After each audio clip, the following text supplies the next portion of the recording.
Señor, te doy gracias en este momento porque nos permites adorarte, cantarte, expresar nuestro corazón para contigo y te pido, Señor, que nos ayudes en la lectura que tendremos el día de hoy, aquí, Señor, en el Evangelio de Lucas, Lucas 24, con estos discípulos camino a Emaús.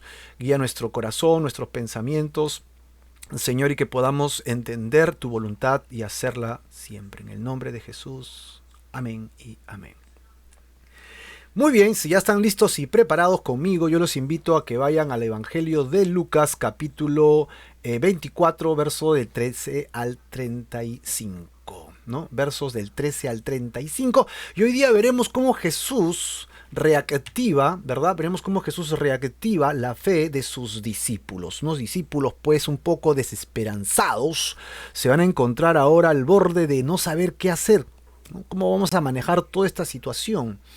Y Jesús va a entrar en el escenario, ya resurrecto, ¿no? Jesucristo resucitado, y pues después de las mujeres a quienes se les es revelado la resurrección, los siguientes personajes, según la Biblia, después de Pedro y Juan que fueron a la tumba, son estos dos personajes que van camino a un pueblito llamado Emaús, ¿no? Y esto pues ha ocasionado muchas canciones, interpretaciones bonitas acerca de lo que significa esto.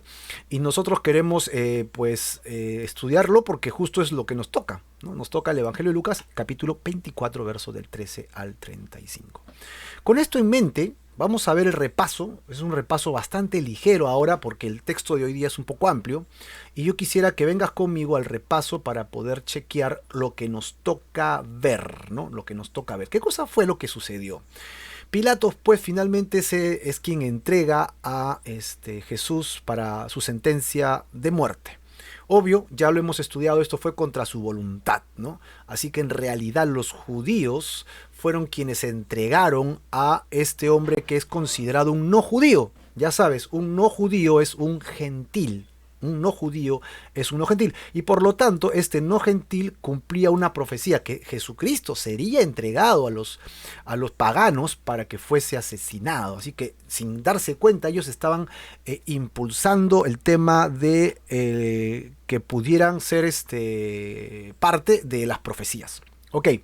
Luego, cuando él es llevado a la cruz, lo que vemos inmediatamente es que es crucificado entre dos delincuentes considerado como un malhechor de la peor calaña, ¿no? Otra vez se vienen cumpliendo profecías. Y por favor, toma nota, porque todo lo que está sucediendo en la historia de la vida de Jesús en este último episodio de su vida terrenal antes de su resurrección, tiene que ver con profecías cumplidas y que ahora, ¿no?, en el relato de hoy van a tener mucho interés. Así que Jesucristo es crucificado entre delincuentes. A continuación, ¿qué sucede? Muere en la cruz. Muere literalmente, y hay testimonios de su muerte, ¿no? Jesucristo muere de manera terrible y espantosa allí mismo. Seguido de esto, José de Arimatea es quien interviene. Pilato pide el cuerpo y se lo lleva para que sea sepultado. Y José de Arimatea, y también sabemos que es Nicodemo, quienes piden el cuerpo, lo envuelven rápidamente porque el día viernes se acababa a las 6 de la tarde. Así que Jesucristo murió viernes, ya tienes el día viernes. El día sábado descansaban, así que ellos tenían que no hacer nada el sábado y como ellos eran cumplidores de la ley, tenían que cerrar ese lugar antes de las 6. Así que lo hicieron rápido y pusieron la roca y ya está, 6 de la tarde, viernes. Todo el sábado no hicieron nada, nadie fue allí. Y el domingo en la mañana, ya son 3 días, Jesucristo va a resucitar de entre los muertos. Las mujeres que estaban con Jesús sirviendo, pues, fueron con él, o cerca a José de Arimatea para ver dónde fuera enterrado, y les ganó las 6 de la tarde del viernes, descansaron todo el sábado y el domingo en la mañana fueron pues a ver a Jesús. Y aquí es cuando Jesucristo resucita entre los muertos y unos ángeles se le aparecen. Dice un par de ángeles y nosotros creemos que son 2 que se le aparecieron, pero la verdad es que creemos que ese lugar estaba totalmente lleno de ángeles. No, pues 2 ángeles, imagínate en la resurrección de Jesús.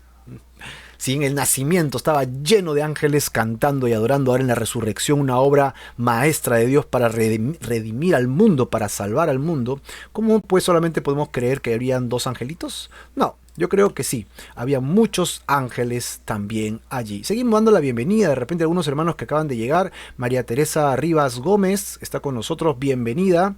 Bienvenida también a pues todas las personas que están entrando. Artemisa Cuba, también que ha entrado. Maricel Aldao, que Dios te bendiga. Saludos para nuestro hermano Raúl, estamos orando por él, para su pronta mejoría. Así que regresamos. Jesucristo resucita y hay 3 mujeres de testigo que unos ángeles. En el estudio de hoy vamos a encontrar temas interesantísimos. En el estudio de hoy vamos a ver cómo 2 personajes en el entorno de los 12, ojo que no estamos hablando de los 12, que finalmente habrán siendo 11 hasta este capítulo, porque Judas salió del escenario y se quedaron los 11 discípulos sorprendidos sin saber qué hacer. Jesús había hecho un trabajo intenso de discipulado, a pesar de que le seguían las masas. Jesús siempre estuvo concentrado en un grupo pequeño. Mira qué interesante, porque esta es la labor de la iglesia. Trabajar con los interesados, trabajar con aquellos que están dispuestos a entregarlo todo, ¿no? Están dispuestos al cambio, están dispuestos a humillarse delante del Señor. Y es así como Jesucristo trabaja con sus discípulos.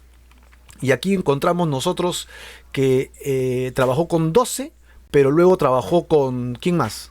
Con 60, y luego tú vas a encontrar que a pesar de que eran 5.000, 3.000, 2.000 personas que seguían a Jesús, Jesús seguía trabajando con un grupo pequeño que se iba multiplicando de adentro hacia afuera, como gestando, ¿no? Es decir, 12, de allí 60, de allí, no, 70, ¿no? De ahí 120. En 120 fue cuando Jesucristo ya está entregando la vida en la cruz.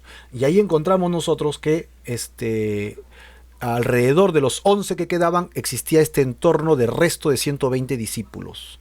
A estos 12 discípulos que estaban entre los 120 Jesús los había tomado y les puso el título de apóstoles. Así que estos 12 apóstoles comisionados solo por Jesús serían quienes serían encargados de llevar la iglesia. Y este grupo de 120 es el enfoque de la iglesia real, auténtica, comprometida, pero en un proceso de discipulado que quedó pendiente, pero delegado a los discípulos. Esta labor ha continuado por los siglos durante 2 milenios, y es ahora el encargo de la iglesia. El encargo de la iglesia es que discipulemos. Cuando estudiemos Mateo capítulo 28, 19 en adelante, encontraremos que dice que todo poder, toda potestad le fue dada a Jesucristo, ¿no? Por lo tanto, id y haced discípulos a las naciones, ¿no? A los grupos étnicos, ¿no? Vayan por todo el mundo, ¿no? Bautícenos en nombre del Padre, del Hijo y del Espíritu Santo, enséñenle todas las cosas, y aquí yo estaré con ustedes todos los días hasta el fin del mundo. Mira esa promesa tras un mandamiento, ¿no? Así que el mandamiento de la iglesia, el cumplimiento, la labor de la iglesia es trabajar en torno al discipulado, con pequeños grupos que vayan creciendo, madurando conforme al carácter de Cristo, y no conforme al carácter de alguna persona bien intencionada, ¿no? Sino conforme al carácter de Jesucristo. Aquí estamos entonces, con este pequeño grupo de 2, ¿no? Con este par de discípulos que son el entorno de los 120 de los apóstoles, que se están yendo a otro lugar. Como ya hemos visto, este lugar se llama Emaús, ¿no? Emaús. Y poco a poco vamos a ir desglosando las ideas que tenemos en torno a esto de Emaús. Vamos pues la siguiente lámina. El versículo 1. Encontramos acá ya a los 2 personajes. Me hago un lado para que vean Jerusalén. ¿Ven Jerusalén? Sí, ahí está Jerusalén. El templo en la parte noreste. Y Emaús se encontraba para el otro lado, fuera de Jerusalén. Sería noroeste, ¿verdad? Ir a Emaús, que más o menos se encontraba a unos 10-11 kilómetros noreste de Jerusalén, la ciudad. El verso 13, que es el inicio del verso de hoy, nos dice, y he aquí 2 de ellos, ya, está marcadísimo que no eran más que 2. Ok, tenemos un par de hermanos. Ahora, ¿qué día era? También nos dan las luces. Ellos iban el mismo día. ¿Qué día? De lo que venimos repasando. La resurrección de Jesús, las mujeres fueron, encontraron resurrectos, fueron a donde estaban los 11 y los demás discípulos y les contaron lo que sucedieron. Nadie le creyó, solo Pedro corrió, regresó y vio y creyó y regresó anunciando las maravillas que había visto. Con esto en mente, estos 2 discípulos van hacia Emaús. Ahora, les tenemos que contar un secreto que te voy a contar. Este secreto que tienes conmigo, nadie lo sabrá, ¿no? Así como dice un tenor de canción acá en Lima. ¿Cuál es el secreto? El secreto es que yo no sé para qué fueron Emaús. ¿Y para qué fueron Emaús? La verdad es que no tengo idea. Porque no lo dice. Sí, en el contexto encontraremos, pues de repente ellos vivían allá, de repente tenían familiares en ese lugar, llegaron a una casa, por lo general entonces era un lugar accesible, pues podemos argumentar muchas cosas, pero la verdad es que no tengo idea. ¿Sí? Y si la Biblia no me muestra algo para entenderlo, yo no voy a exigir entender para qué, solamente voy a rescatar el énfasis de la historia, porque por algo lo escribió así Dios. ¿Y cuál es el énfasis de la historia? Que en el camino a Emaús puede haber sido otro pueblo que no importa, ni el motivo por el cual fueron, es que Jesús se les va a presentar. Ese es el énfasis, y ahí va a pasar algo. Así que concentrémonos en esa evolución de acontecimientos, más que en el destino en este instante. ¿Ok? Acá tenemos pues que estaban a 60 estadios de la ciudad de Jerusalén. Y hemos calculado que son 10, 11 kilómetros más o menos a la ciudad de Jerusalén. Ahora, dice que ellos iban conversando, ellos iban hablando entre ellos. Pero ¿qué era lo que comentaban? ¿No? Comentaban todas las cosas que había acontecido. ¿Qué cosa había acontecido? Todo lo que hemos repasado hasta ahora. Pilato, los sacerdotes, poniendo en orden sus pensamientos, ¿no? Y la profecía decía esto, la profecía decía el otro, y por qué pasó así, por qué pasó allá. No entendemos qué sucedió, por qué permite esto el Señor, y así podríamos nosotros estar chequeando más o menos todo lo que está pasando alrededor de ellos. Lucho Reyes nos comenta aquí una frase sí con énfasis y dice discípulos para discipular. Correcto, Luchito Reyes, mi querido hermano Lucho, porque justamente esa es la idea de la iglesia el día de hoy, ¿no? Que nosotros podamos discipular, que podamos trabajar con discípulos, y estos discípulos podrán ser los mejores o de repente a nuestro criterio no serían los más capacitados. Pero Jesús llamó a pescadores, cobradores de impuestos, imagínate la lista, celotes, ¿no? Que eran los rebeldes de la época, y nada, no eran los más calificados. Si hubiera querido jalar a los más calificados, tal vez hubiera tenido que ir al templo y jalar pues a los profetas, a los sacerdotes, y buscar de entre ellos los más intelectuales. Mira, había gente propuesta, ¿no? Estaba José de Arimatea, Nicodemo, eran gente que sí creyó, pero Jesús se enfocó en la gente común y corriente de a pie como tú y como yo. Así que Dios quiere que discipulemos, sí, y nos quiere capacitar para ello, sí. Estos dos habían sido testigos en su discipulado acerca de lo que vieron alrededor de ellos, pero estaban con todo revuelto. Es decir, la verdad es que nosotros, 2000 años después, todavía no terminamos de entender cómo sucedió todo. Sí, eran dos mujeres, eran dos hombres, y después eran dos ángeles, y Pedro escuchó, Pedro no escuchó, Pedro corrió, o quién llegó primero, llegó Juan, no llegó Juan, y aún no acabamos nosotros, teniéndolo por escrito todavía, de ordenar todos esos pensamientos y ponerlos en un esquema mental y poder decir, así fue. Solo sabemos que Jesucristo resucitó y se les presentó, y amén, para la mayoría de nosotros es suficiente, ¿no? Pero ellos estaban viviendo el diario vivir. Estos discípulos habían recibido instrucciones directas de Jesucristo en sus vidas, habían visto a los discípulos trabajar para Él, y ahora ellos también querían participar, y simplemente Jesús ya no está. Así que hay verdades que todavía ellos no terminan de procesar. Mira el cuadro, porque por eso es que ellos venían conversando de esta manera, por eso es que ellos venían hablando de esta manera. Vamos a regresar pues a nuestro texto, y dice acá, de todas aquellas cosas que habían acontecido. Ahora se les va a aparecer el maestro, la aparición de Jesús, y vamos a notar cómo ellos no pueden ver que Jesús es Jesús. Si tú crees que el tema espiritual, la vida cristiana, es una vida aburrida y que Dios es un Dios apático que solo da órdenes del cielo y castiga a los malos, te equivocaste. Yo encuentro que Jesús tiene un sentido del humor increíble, hermano. O sea, nada, si tú te crees alguien gracioso, Jesús te lleva leguas, ¿no? O sea, infinitas. Es increíble, pues ustedes recuerdan cuando ellos estaban en el mar, se estaban por hundir, o sea, en momentos así, en momentos de dificultad y de crisis, dice que Jesús lo ve de lejos, baja a la playa y camina sobre el mar y no los alienta. Mira lo que hace Jesús allí, le dice, en lugar de llegar, muchachos, tranquilos, ya estoy aquí, yo los voy a ayudar, todo preocupado para que ellos estén tranquilos y no les dé un paro cardíaco de repente, ¿no? Imagínate ese cuadro, pero Jesús dice que los ve y en lugar de alentarlos, dice que camina como si fuera a pasarlos. Y ellos creen que es un fantasma y gritan, ¡ah!, desesperados. Y Jesús luego regresa y los mira y le dice, no tengan temor. Y Pedro, si le dice, si eres tú, Señor, por favor, ¿no? Manda la palabra y yo iré contigo, ¿no? Así que lo extraordinario, ¿no?, es que Jesús haya caminado sobre el mar. Pero más extraordinario es aún que Pedro sí pudo caminar sobre el mar también. Dio un par de pasos y obvio, después sacó su mirada de Jesús y se hundió. De ahí puede sacar un montón de cosas, ¿no?, para hablar. Pero aquí tienes dos personajes que caminaron sobre el agua, Jesús y Pedro en realidad, ¿no? Así que, y así, tú puedes encontrar muchas anécdotas en los evangelios de la vida de Jesús, y él es alguien divertido. Así que yo me puedo imaginar a Jesús caminando con sus discípulos y de repente empujando a uno, haciéndole un chiste al otro. Estuvo 3 años conviviendo con ellos. Eso debe haber sido fabuloso. A mí me hubiera encantado ser uno de esos discípulos, aunque sé que después murieron martirizados, menos Juan, ¿no? Así que encontramos a Jesús que se les va a acercar, pero no les va a decir quién es, y de alguna manera sobrenatural, Jesús hace que ellos no lo reconozcan, ¿ya? Y aquí vamos a sacar extractos muy interesantes para nuestra vida diaria, ¿de acuerdo? Vamos a ver el versículo 15 y verso 16, acompáñame, ¿no? Acá dice, versículo 15, sucedió que mientras hablaban y discutían entre ellos, es decir, no solo hablaban, sino que ya tenían un tenor alto, no, pero está mal, la profecía decía esto, no, pero está mal, y las mujeres decían esto, yo no le creo a las mujeres, ¿cómo se te ocurre? Y Pedro también lo vio, pero no lo vio a él, entonces, y estaban discutiendo. Ahora, al final del verso 15, dice, Jesús mismo se acercó y caminaba con ellos. Bueno, esto era muy común.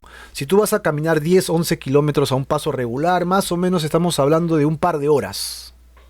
Así que si en el camino, de día, gente yendo y viniendo, tú te encontrabas en una conversación y alguien se juntaba contigo porque iban a un mismo destino, era común que tú siguieras con la conversación.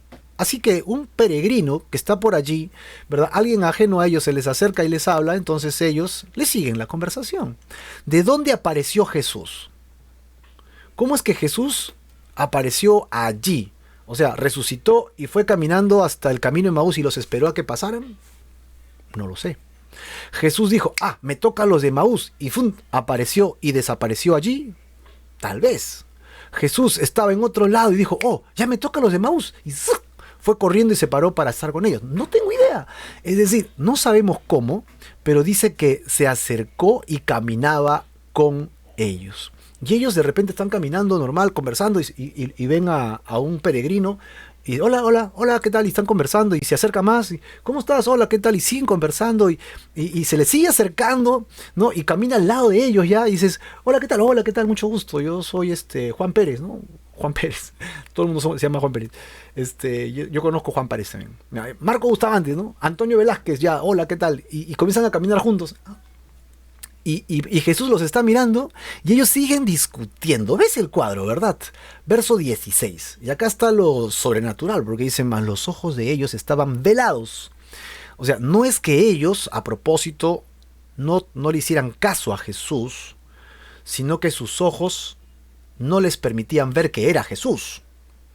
Así que esto es algo sobrenatural, porque al final de este texto encontraremos que ese velo se les será quitado. ¿Sí? Ese velo se les será quitado. Pero ¿por qué hace esto Jesús? Y eso lo vamos a ver en un momento, ¿ok? Atentos, tomen nota. Lo primero es, Jesús se acerca. Rescata esta idea, querido hermano, porque Jesús siempre quiere estar cerca a sus hijos. Jesús siempre quiere estar cerca a aquellos que le seguimos. Jesús siempre quiere estar cerca con nosotros. No, tú estás en este caminar a tu Emaús, puedes haber tenido una vida espiritual intensa, pero ahora estás como, no sé qué pasa conmigo, y voy a mi barrio, a mis amigos, a mi casa, no sé. Tomas un camino otra vez, y lo que el Señor quiere que notes es que Él se está acercando a ti. Él quiere que notes que Jesucristo siempre está cerca a ti. No importa si tiene que aparecer, no importa si dejó algo y vino a verte, no importa. Él siempre desea estar a tu lado. en tu camino, hacia donde tú vas, a tu destino. ¿Cuál es la idea? La idea es activar tu fe. La idea del Señor es que tú actives tu fe por completo y que tú reconozcas a Jesucristo y dejes que Él te hable. No importa, tienes tus argumentos, tus pensamientos, tienes tus ideas, tienes tu forma de pensar. Sí, está bien, está bien. Jesús lo que va a hacer es ayudarte. Siempre Él quiere alumbrar tu camino. Amén, gloria a Dios. Así que ten siempre esto en mente. Jesús estuvo con ellos, sus ojos estaban velados y de repente los nuestros, de alguna manera, también están velados, también están así todavía medios oscuros y no acabamos de entender todas las verdades del Señor. Así que aquí, en el verso 17, Jesús les pregunta y de repente se detiene. A ver, chicos, un momento, ustedes están discutiendo, ¿sí? Ellos se paran, uno lo mira al otro y le dice, ok, sí, sí, pues. Y entonces les pregunta, ¿qué platican? ¿No? ¿Qué pláticas o qué conversaciones que los enervan, ¿no? Que los pone así tan picantes son estas que tienen entre ustedes mientras caminan. Segunda pregunta, porque es una seguida de la otra con una coma y una i en la versión Reina Valera. Dice, ¿y por qué están tristes? Mira las preguntas, ¿no? La primera pregunta es, ¿por qué pelean? ¿De qué se trata? Y la otra es, ¿por qué están tristes? Así que su semblante de ellos debería haber sido muy marcado, ¿no? Porque si tú conoces a alguien, tú sabes cuándo está triste. Si tú conoces a alguien, sabes cuándo está contento. Pero cuando tú ves a alguien por primera vez y son medios histriónicos, ellos pueden ocultar su tristeza y tú no sabes si son serios o tristes. Pero Jesús los conocía. Jesús los conocía porque los vio y dedujo que estaban tristes. Y esta es otra gran verdad para nosotros. No importa qué tan solo te sientas, no importa qué tan lejos te sientas de toda la verdad a tu alrededor, el Señor te conoce. Y si estás triste, tienes que saber que Dios conoce tu corazón y quiere consolar tu corazón. En los Salmos dice que el Señor tiene una pequeña copita, una redoma se llama, ¿no? Y con esa redoma dice que Él lo pone debajo de tu ojo, ¿no? De uno de tus ojos, y comienza a contar tus lágrimas, ¿no? Lágrima 1, lágrima 2, las va contando. Y Dios conoce nuestro dolor, nuestra aflicción. Y no importa si estás confundido en tu fe aún o no sabes qué camino tomar, estás yéndote a un camino cualquiera, a tu Emaús, de repente lejos de Jerusalén, y no sabemos si era para siempre o no. Jesús ya había muerto para ellos. El Señor está a tu lado y conoce tu corazón. Y hace preguntas. Y Dios te puede preguntar ahora, ¿por qué estás así? ¿Por qué estás cabizbajo, meditabundo, triste, aletargado? ¿Por qué estás en esta situación? ¿Por qué estás pensando estas cosas que en realidad son vanas? Porque no estás confiando en Dios. ¿Por qué estás tan triste? ¿Por qué estás tan triste? Ahora, uno de ellos va a responder. El nombre quedó registrado para la posteridad, ¿no? Imagínate, 2000 años más, conocemos el nombre de uno de ellos y el nombre del otro no se sabe. Este nombre se repite cuando se habla de una María que seguía a Jesús, porque dice María, esposa de Cleofas. Tal vez sea él o no, no lo sabemos, porque Cleofas es como Pepito ahora, o Pedro, o Juan ahora, y todo el mundo se llama así, ¿no? Era un nombre muy común, muy popular, muy conocido, así que Cleofas podría haber sido cualquiera, igual que Jesús. Jesús también era un nombre muy popular, todo el mundo podía llamarse Jesús, que significaba Salvador, ¿no? Así que respondiendo uno de ellos que se llamaba, ahí está el nombre. ¿Cómo es? Muy bien, Cleofas, ya lo tienes. Le dijo al peregrino, ¿no? Al forastero. ¿Eres tú el único forastero en Jerusalén que no ha sabido las cosas que en ella han acontecido estos días? O sea, fue sorpresa para él, me imagino que para el otro también, que Jesús, en este caso considerado un forastero, no supiera. ¿Por qué? Porque lo que había pasado había sido tan público, había sido una envergadura tan fuerte que todo judío que había pasado, estaba lejos, sabía lo que había pasado. Todo el mundo conocía a Jesús, todo el mundo sabía quién era Jesús, todo el mundo entendía quién era Jesús de una o de otra manera. Así que lo que notamos es que lo que le está diciendo es, ¿cómo es posible que tú estés por esta zona y no sepas qué pasó, qué sucedió? Ahora, esto va a tomar otro matiz porque aquí vamos a encontrar que inmediatamente va a hacer unas declaraciones. Y aquí toma apunte a las anotaciones que hemos hecho en cuanto a las declaraciones que ellos tienen, ¿no? Vamos a ver estas 4 declaraciones. Cleofas continúa diciendo, entonces él les dijo, perdón, Jesús le pregunta, ¿qué cosas? ¿Qué cosas acontecieron? Y ahora Cleofas, junto con el otro discípulo, que era lo que estaban discutiendo, justo los puntos que estaban discutiendo, le dijeron, obvio pues, forastero, de Jesús, el que nació en Nazaret, el que vivía en Nazaret, el carpintero, ese Jesús de él, ¿tú no lo conoces? Increíble, todo el mundo lo conoce, ese es muy popular, sanaba gente, hacía cosas, hablaba, y miren el término que utiliza para él, que fue varón profeta. Ojo que Jesús les decía a ellos que él era el Mesías, pero que no se lo digan a nadie. Pero estos discípulos, que eran una segunda generación o tal vez tercera generación alrededor del entorno de Jesús, le dice que lo reconocieron solo como profeta, no como el Mesías. O sea, ellos querían que sea el Mesías, pero todavía no había subido en sus estándares a nivel de Mesías. Era un profeta poderoso. Gracias por permitirme tomar un cafecito, me van a disculpar. Primero, que era un varón profeta. Luego, que era poderoso en palabras. Ya tienes, ¿no? Profeta, poderoso en palabras. Y estas palabras eran poderosas delante de, o sea, Jesús en el medio, la humanidad por un lado y Dios en el otro lado. Y sus palabras no solo impactaban al mundo, o sea, no era un charlatán que Dios desaprobaba. Era alguien que sus palabras eran tan poderosas para los hombres como para Dios, ¿no? Dios aceptaba las palabras de Jesús. Primera cosa entonces es que ellos aceptaron a Jesús como un poderoso profeta. Ya está. Primera línea de discusión entre Cleofas y su compañero de ruta a Emaús. ¿Cuál era el primer tema? Que no tenían no llegaban a conclusión que era un profeta. Segundo fue que ellos estaban entrando en un orden para saber que realmente fue entregado a los gentiles, crucificado y muerto. Miren el verso 20 porque es el segundo argumento. ¿Y cómo? Le entregaron, y hablando de sus propios líderes, ¿no? Nuestros principales sacerdotes y nuestros gobernantes, a eso se refiere. Es decir, nuestros líderes, ¿qué hicieron? Lo entregaron ¿a qué? A sentencia de muerte. ¿A quién? A Pilatos. Así que fue entregado a los gentiles.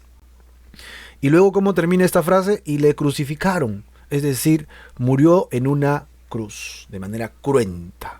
Así que este orden que tú ves acá es el orden profético que Jesús les venía explicando vez tras vez a sus discípulos. Discípulos, apóstoles, no todo el mundo.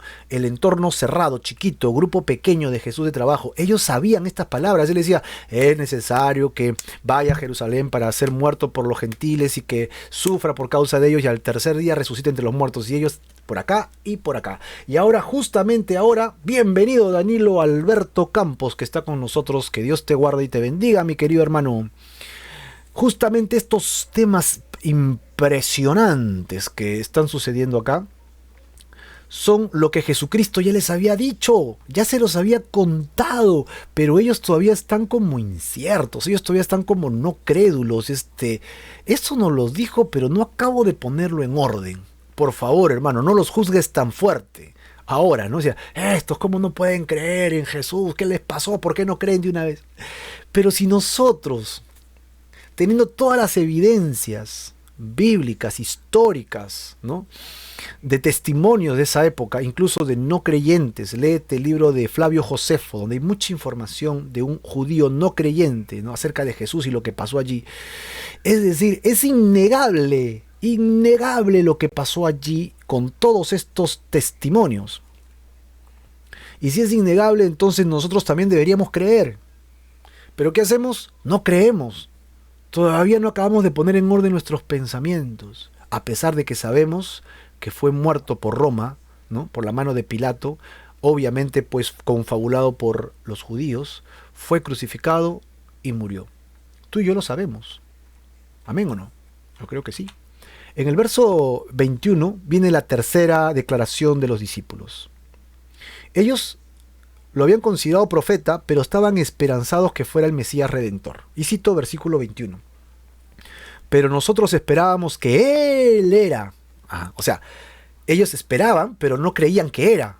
Ellos decían, Él debe ser, Él debe ser, Él debe ser. Pero no creían que era aún. Pero nosotros esperábamos que Él era el que había de salvar. redimir, sacar a Israel de la situación de esclavitud para llevarlo pues a la vida, a la plenitud del reino de Dios. Ese es el punto, ok.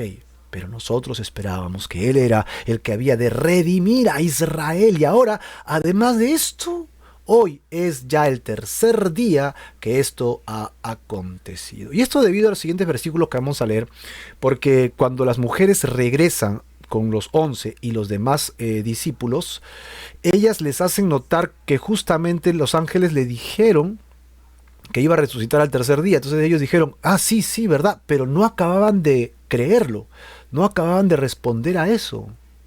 Increíble, ¿no? Increíble. Por eso es que ellos dicen ahora, además, Él lo prometió que iba a resucitar al tercer día. Ya pasó el tercer día. ¿Qué ha acontecido? Y nosotros esperábamos que Él fuera quien nos sacaría de nuestra situación de pena y esclavitud y nos llevaría a la gloria ofrecida a Israel como reino poderoso, ¿no? Que tomaría todo el planeta y reinaríamos y gobernaríamos. Esto era exactamente lo que había hecho Roma, pero bajo el poder del mundo, ¿no? Ahora nosotros lo que vemos es que ellos sabían que estas profecías con relación a la nación de Israel y que Israel gobernaría el mundo era de parte de Dios. Y ahora, el cuarto punto es que ¿resurrección? ¿Qué? ¿En serio? Jesús lo dijo, pero ¿es verdad? O sea, versículo 22, la sorpresa de la resurrección. Y aunque también nos han asombrado unas mujeres, ¿ves la palabra? Yo le he subrayado para ti. Asombrado, o sea, ¿qué? Unas mujeres de entre nosotros, las que antes del día, es decir, cuando ya era muy temprano, recuerdan que ellos se levantaron muy temprano el día domingo para poder ir a ver a Jesucristo, ¿no?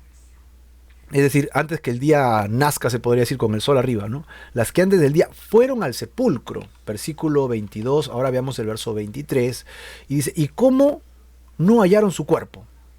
Vieron la roca movida, y luego entraron y no encontraron el cuerpo. Y entonces vinieron, es decir, que Cleofas, el otro discípulo y algunos más, y los 11, donde ellos estaban sentados y entraron las mujeres diciendo que también habían visto visión de ángeles.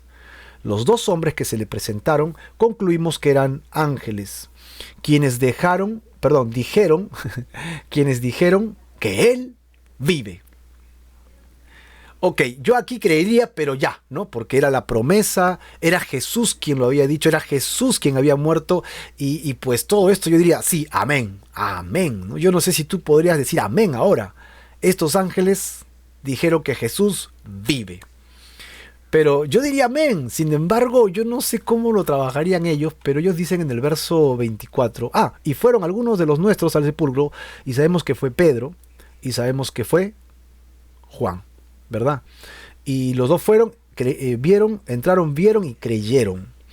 Y salieron. Y luego sabemos que Jesús se le va a presentar a Pedro, ¿no? Y le dice, ve por delante nuestro y dile a mis discípulos que yo iré delante de ustedes. Y sabemos que esto va a pasar después del día de Pentecostés, ¿no? Fueron algunos de los nuestros al sepulcro y hallaron así como las mujeres habían dicho. Y en ese instante, cuando ellos entran, ven y salen y regresan, maravillados, dice que no vieron a Jesús. Así que Tomás no fue el único que tuvo que ver para creer, ¿no? Es el registrado, pero acá indirectamente encontramos que estos personajes tenían todas las evidencias para poder creer y no habían creído. Pedro ya había creído, maravillado, los demás estaban dubitativos y estos dos personajes, y entre ellos Cleofas, no habían creído realmente. Estaban, sí, es lo que dicen, pues de esto estaban discutiendo, justamente esta era la discusión, ¿no? Justamente esta era la situación por la cual ellos estaban discutiendo, peleando, hablando, no entendiendo bien qué pasaba. Así que acá nosotros vamos a ver ahora un cuadro que yo les voy a mostrar, resumiendo pues la posición de ellos, ¿no? Resumiendo la posición de ellos. A ver, dame un segundo para armar mi cuadro aquí y darles la información. Vamos. La declaración de los discípulos. Primera declaración que ellos tuvieron. Ve conmigo, por favor, atento para que podamos compartirlo juntos. Primero fue un reconocimiento como profeta. Estos dos discípulos creían que Jesucristo era solo un gran profeta. Ok, un gran profeta. Segunda declaración de los judíos. ¿Cuál fue la segunda declaración de los judíos? Que fue entregado a los gentiles, crucificado y muerto. ¿No es acaso esto parte de las profecías manifestadas a Israel? ¿No es acaso esta parte de las profecías que Jesús mismo les había dado a ellos? Sí, claro que sí. Cuando Moisés estaba vivo, Moisés tuvo una revelación de Dios y le dijo: en el futuro vendrá alguien como tú, un profeta poderoso. El profeta luego fue conocido como el profeta que había de venir. No uno de los tantos profetas, conocidos como profetas mayores y menores en nuestro Antiguo Testamento, ¿no? En el Tanakh de ellos, sino conocido como el profeta, uno poderoso como Moisés. Así que aquí encontramos que Jesús calificaba como para que sea el Mesías, Redentor y Salvador. 2. Acá encontramos también que fue entregado a los gentiles, crucificado y muerto, cumpliendo lo que Jesús dijo literalmente. Veamos la tercera declaración. La tercera declaración es la esperanza que Él sea justamente el Mesías. La esperanza es que Él sea el Mesías Redentor. Aquí tenemos las tres entonces. ¿Estás conmigo, no? Reconocimiento de que Él era el profeta. 2. Entregado a los gentiles, crucificado y muerto. Y tercero, la esperanza que sea el Mesías Redentor. Lo tienes conmigo, ¿verdad? Espero que estés apuntando para que lo puedas tener. Ahora, veamos la siguiente. La cuarta declaración que ellos dan es: ¡oh, sorpresa! ¿No? Resucitó. Resucitó. ¿Qué? Sí, la sorpresa es que resucitó. 4 declaraciones de los discípulos resumidas solo en este pequeño esquema para que lo puedas tener claro. Pero yo me pregunto acá, ¿qué pasó con ellos? Porque ellos deberían haber resuelto en algo. ¿En qué deberían haber resuelto? Deberían haber resuelto que todas estas evidencias que ellos tenían, ¿ok?, apuntaba a que Jesucristo era el Mesías Redentor y que le había pasado todo esto conforme a las profecías y que entraría en la gloria. O sea, Él sí era el Mesías. Y evidentemente tenía que morir, resucitar para instaurar su reino. Así que no faltaba nada para que Jesucristo resucitado venga e instaure un reino físico, no espiritual, un reino físico en la tierra, para gobernar desde el centro de Jerusalén, desde su trono, con la nación de Israel hacia todo el planeta. ¿Tienes la idea, verdad? ¿Tienes la idea? Esto es que Él entraría en su gloria, que esto se manifieste a través de su poder. Así que, mi querido hermano, tenemos que entender que estas verdades estaban a la luz de ellos. Ellos deberían haber aceptado que estas 4 verdades que tenían discutiendo entre ellos era la verdad que ellos tenían que resolver. Sí, Él es. Y además las mujeres dijeron que resucitó, ¿no? Pedro fue y no encontró el cuerpo, pero si resucitó, evidentemente debe estar en algún lugar. No sabían que estaba a su lado, estaba a su lado. Y esto eran las discusiones que ellos tenían. Toda esta evidencia debería sostenerse. Ojo que he dicho reino físico de Jesús. Por favor, toma bien en cuenta estas palabras que acabo de decir. ¿Por qué? Porque Jesucristo viene a reinar. Él resucita para reinar.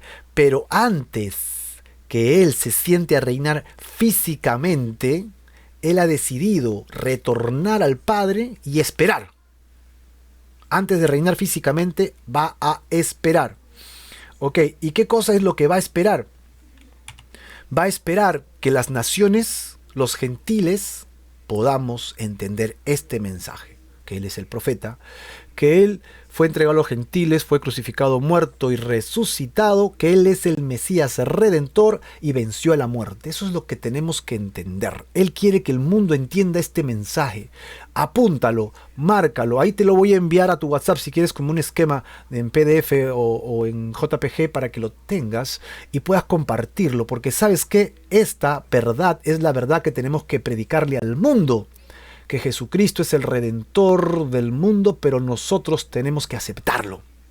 Si no aceptamos esta verdad, estamos muertos en nuestros delitos y pecados. Llegaremos a nuestro Emaús sin Jesucristo.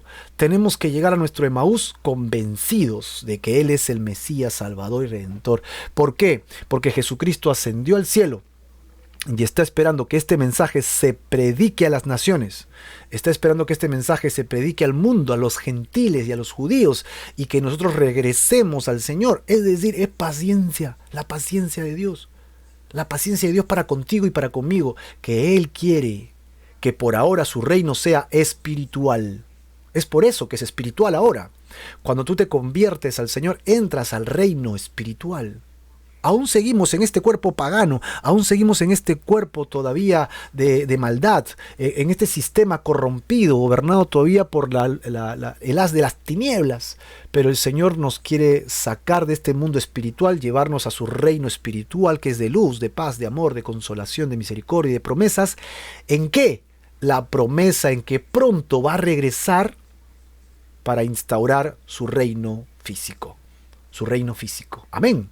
Un reino en la que Él gobernará físicamente desde Jerusalén, con Israel, que creyeron, los únicos que creyeron, amén, y nosotros, los gentiles que creemos después de Él. Por eso es que dice que co-gobernaremos con Jesucristo, reinaremos juntamente con Él. ¿Dónde? Acá en la tierra, pues. ¿Y quién reinará a quién? Pues hermano, es muy simple. Míralo a Pablo, compara a Pablo y compara al que murió al lado de la cruz. ¿Quiénes de ellos, porque los dos tienen algo en común, creyeron, amén? ¿Quiénes de ellos tuvieron oportunidad para servir más a Dios? ¿Pablo o el que murió al lado de la cruz? La respuesta es evidente, Pablo. ¿Quiénes más tuvieron oportunidad de servir al Señor y recibir recompensas por lo que ellos hicieron? ¿Pablo o el que murió al lado de la cruz de Jesús? Obvio, la respuesta está ahí otra vez. Pablo. Por lo tanto, lo que tenemos que entender es que Jesucristo, el Señor de señores, nos da la oportunidad de poder recibir recompensas eternas para reinar unos sobre otros por las obras que hagamos en la tierra después de haber creído en Él. Ojo, no hablo de que la obra te salve, ese no es el punto. Es después que eres salvo por la redención de Jesucristo, entonces, si tú vienes al Señor y le sirves, se acumulan tesoros celestiales. Y cuando sea el día de la recompensa, entonces todo lo que acumulaste, imagínate todo lo que acumuló Pablo, ¿no? Se le es entregado para gobernar. Y el que murió en la cruz, ¿qué oportunidad tuvo de buenas obras? La única que tuvo fue reclamar al otro, oye, ¿qué te pasa? ¿No ves que estamos en una condición de muerte? Déjalo tranquilo. Acuérdate de mí cuando estés en tu reino. Fue la única obra tal vez que pudo hacer, y es la única obra reducida a una sola. Así que él será gobernado por alguien como Pablo. ¿Tú quieres ser gobernado o quieres gobernar en la eternidad con el Señor? Pues ahí está para ti esto. Cree en el Señor Jesucristo. Activa tu fe, activa tu corazón, activa tu manera de vivir en las cosas del Señor. Y cuando llegues a tu Emaús, sea cual fuera, llegues pues renovado, lleno de la presencia del Señor. Allí con un mensaje clarísimo para que puedas compartir. Si quieres que te comparta el esquema que hemos visto el día de hoy, entonces ponme allí, compárteme el esquema y entonces veremos cómo se lo enviamos para que lo puedas tener. Amén, este pequeño esquema que hemos desarrollado para ti y para que lo puedas tener también contigo. Ellos fueron honestos, estaban discutiendo por este tema, pero obviamente deberían haber concluido, ¿no? Deberían entender que todo eso estaba profetizado y que Jesús entraría en su gloria. Evidentemente quería compartir con nosotros su gloria. Su gloria. Amén. Muy bien, dicho esto, entonces ahora sí, Jesús va a dar su declaración. Amén.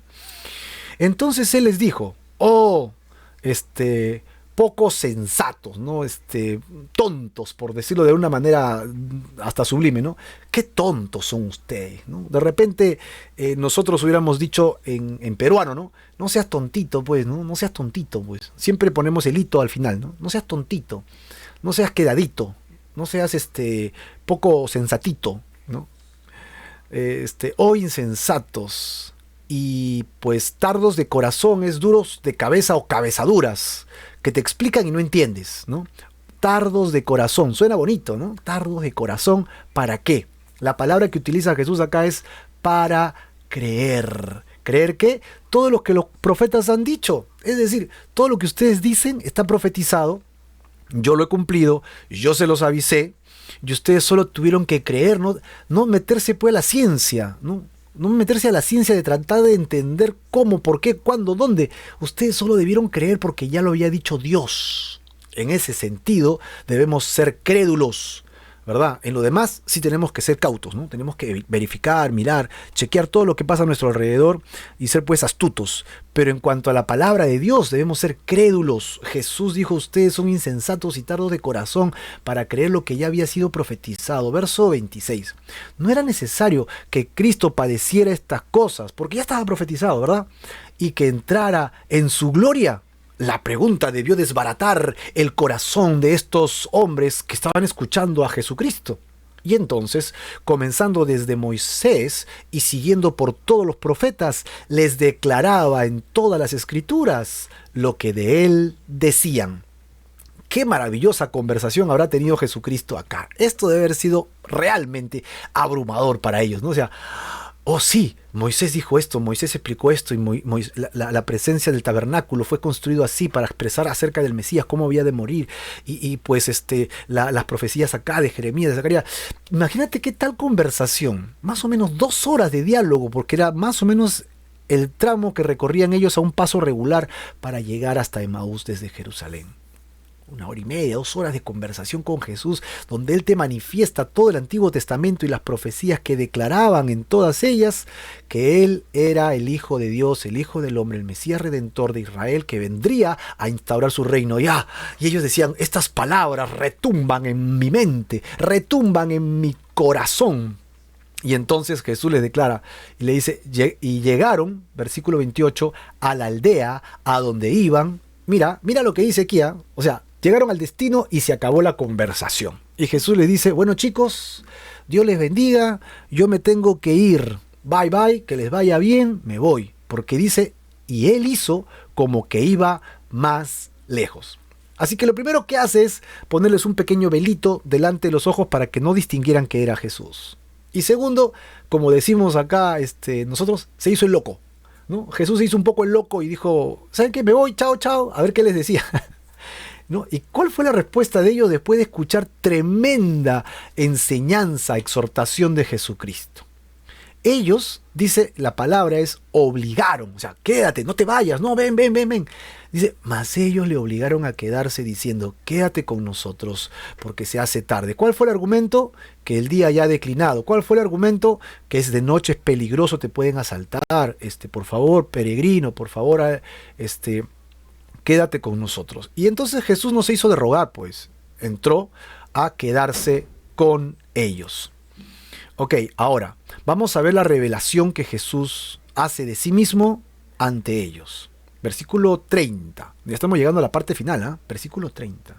Y aconteció que estando sentado con ellos a la mesa, tomó el pan, lo bendijo, lo partió y los entregó.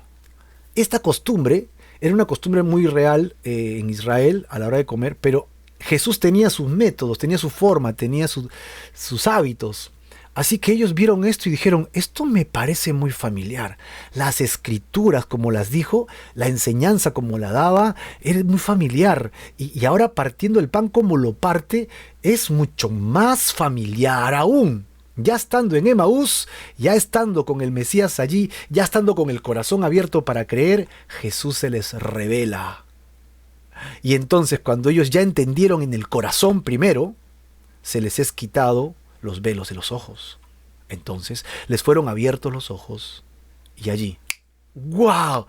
Eres tú, 2 horas contigo y recién te vemos. Yo me imagino que hasta lágrimas debieron correr por sus mejillas, pero algo pasó. Así como se les apareció en el camino, dice el verso, que se desapareció de su vista. ¡Wow!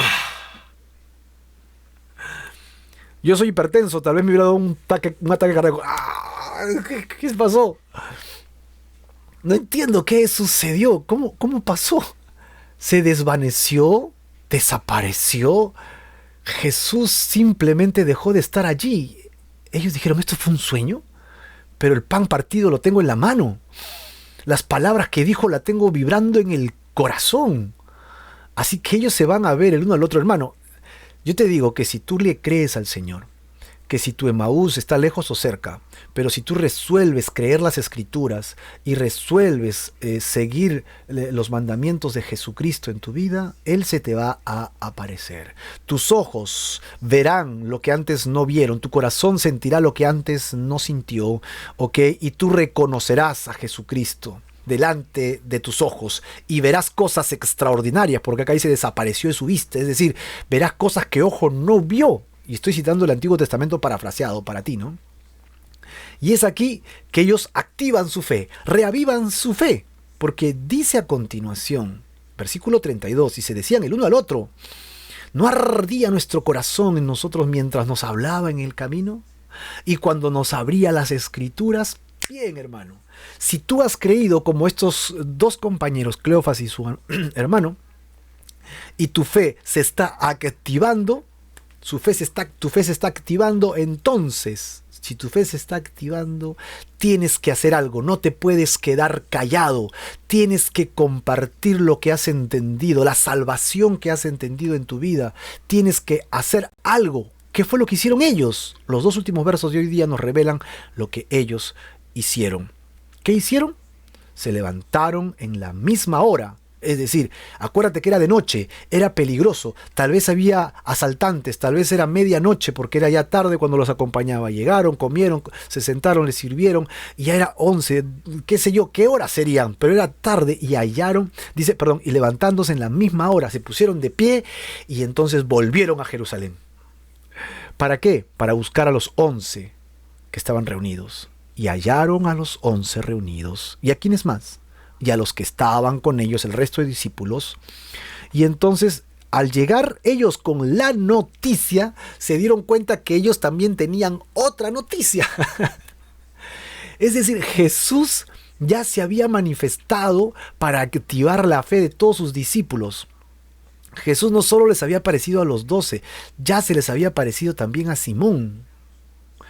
Y entonces, cuando ellos llegaron a dar la noticia, escucharon que ellos decían, ha resucitado el Señor. Y yo decía, sí, ¿a qué? ¿Cómo? Nosotros veníamos a darles la noticia y ustedes ahora nos dan la noticia a nosotros. Sí, ha resucitado el Señor verdaderamente y ha aparecido a Simón. Ahora sí creen, no creyeron el testimonio de las mujeres, pero sí creyeron a Pedro, ¿no? Y ahora los de Emaús entonces van a contarles, le dan su testimonio. Entonces ellos, ahora sí, Cleofas y el otro dijeron, espectacular, Pedro estuvo con Jesús, nosotros también. Y le comenzaron a contar todas las cosas que les había acontecido en el camino, ¿no?, a Emaús, y cómo, por esos 11 kilómetros, un par de horas, y cómo le había reconocido cuando ¿qué? Partió el pan. Cuando partió el pan. Veamos pues, entonces, un resumen del estudio del día de hoy. Jesús reactiva la fe de sus discípulos. Lo primero, Jesús se les aparece en el camino y camina con ellos. Esto muestra algo, ¿sabes qué? Ternura. En tu camino Emaús, en tu camino de repente a estar un poco desanimado en las cosas del Señor, Jesús se te aparece porque es tierno. Jesús no viene con un rayo, es decir, no te vayas de mi presencia, no seas malcriado, escúchame. Sino Jesús viene y se pone a tu lado y camina contigo en tu dolor, camina contigo en tus circunstancias. Luego Jesús le hace preguntas para investigar su corazón, para que ellos afloren. Tal vez Jesús les nubló los ojos para que ellos fueran honestos, tranquilos, tuvieran toda la libertad de expresar lo que querían. Y es la paciencia que Dios tiene para con nosotros. ¿Qué hablas? ¿Por qué estás triste? ¿Por qué te comportas como te comportas? Mira cómo Jesús actúa para activar su fe. Y Jesús hace algo más. Tiene la paciencia de escucharlos. Los escucha, ¿no? Ellos tenían todas las pruebas para creer. Así que, ¿qué cosa hace Jesús? Mira sus corazones. Eso es lo que hace Jesús. Mira sus corazones. Y finalmente, ¿qué sucede? Lo que finalmente sucede es que Jesús, ahora con todo esto que ellos habían manifestado, con la ternura de Jesús, con la paciencia de Jesús, dejar que ellos afloren sus corazones, Jesús se detiene y les enseña, les muestra las Escrituras y luego se revela Él mismo resucitado. Es lo que Él hace. Así que aquí vemos cómo usa las escrituras y se muestra resurrecto. ¿Y qué hace con esto? Activa un fuego que no se puede apagar, que activa la fe de ellos. Es justamente lo que Jesucristo hace con sus vidas y es justamente lo que Jesucristo quiere hacer también en tu vida, ¿lo sabes? Jesús es tierno para con nosotros. Él es paciente, no queriendo que ninguno se pierda, sino que todos procedamos al arrepentimiento. Dios, deja que tú abras tu corazón y saques tus dudas, temores, flaquezas, pecados y los puedas expresar con un tenor de aquí estoy para contigo. Finalmente Jesucristo te va a enseñar a través de las Escrituras cómo vencer tus temores, cómo vencer tus pecados. Y se va a mostrar a ti porque Él ha resucitado entre los muertos, la tumba está vacía y Él se va a mostrar a ti por siempre y para siempre. Él espera que tú actives tu fe, no importa cuál sea tu Emaús. Dios quiere activar tu corazón y tu fe. Y aquí viene la pregunta para ti el día de hoy. La pregunta es, ¿crees en el poder y la resurrección de Jesucristo? ¿Crees en el poder y la resurrección y que esto puede darte vida eterna? ¿Tú crees en tu corazón que Dios ha resucitado a Jesucristo entre los muertos y que tiene el poder para resucitarte a ti también y darte vida eterna?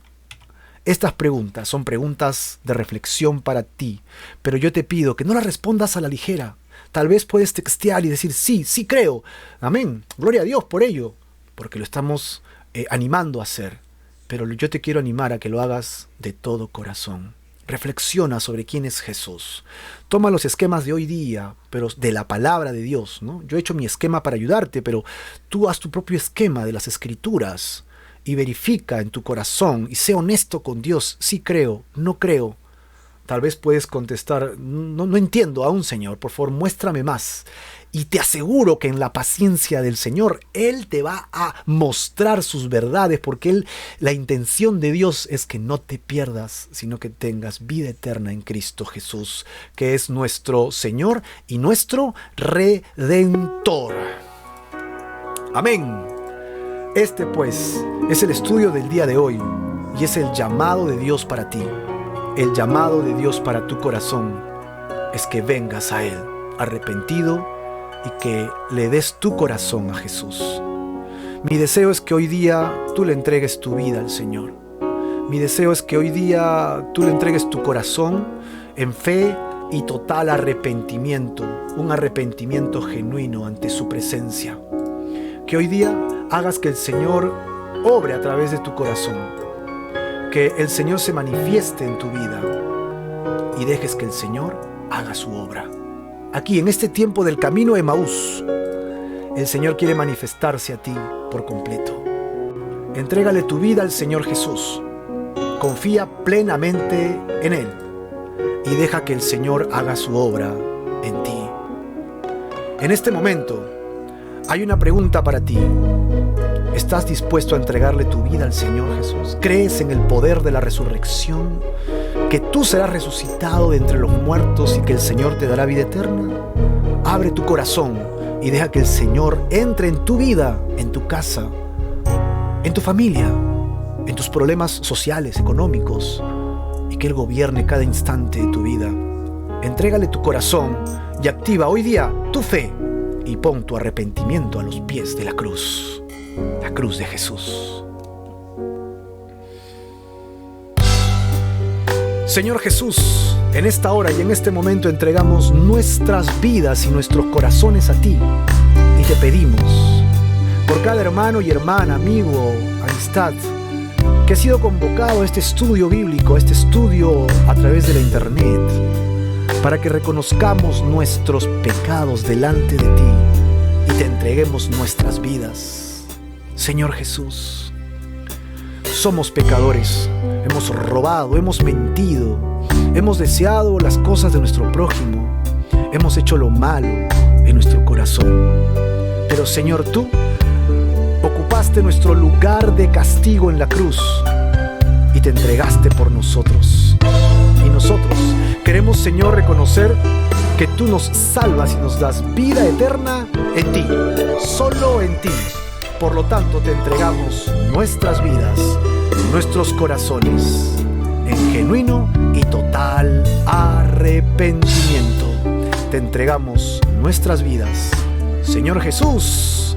Amén y amén. Gracias. Recibe nuestras almas y nuestros cuerpos, Señor Jesús. Amén.